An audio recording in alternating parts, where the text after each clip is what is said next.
গিয়েছিলাম আনারস কিনতে, আনারসটা কিনে এনেছি আর তার সাথে এই দুটো গাছও এনেছি গাছ বসাবো বলে। কিন্তু আমাকে বললো যে দোকানদারটা আনারস গাছ লাগালে নাকি গাছ হবে কিন্তু ফল হবে না, দেখা যাক। আর বললো এটার সাথে এটা থাকে নাকি, এটা দিয়ে গাছ হলে তাহলে ফল হবে সেই গাছের, কিন্তু এই গাছগুলো লাগালে নাকি ফল হবে না। আপনারা যদি কেউ জেনে থাকেন প্লিজ কমেন্ট করবেন। আর এই আনারসটা এনেছি, আজকে কাটবো। সবাই ভাবে আনারস কাটা অনেক টাফ, কিন্তু আমি যেহেতু বাড়িতে শিখেছিলাম, আমিই কাটতাম, তো আমি জানি। আজকে কাটি, চলুন।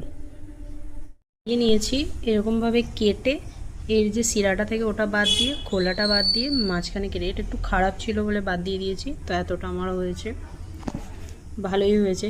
তো 30 টাকা পড়েছিল আমার কাঁঠাল বলছি কেন, কাঁঠালটা ওইখানে আছে, এটা আমার পড়েছিল 30 টাকা আনারসটা। তো খেয়ে দেখি টেস্ট করে কেমন হয়েছে। খুব মিষ্টি, খুব ভালো। কালকে আবার কিনে আনবো।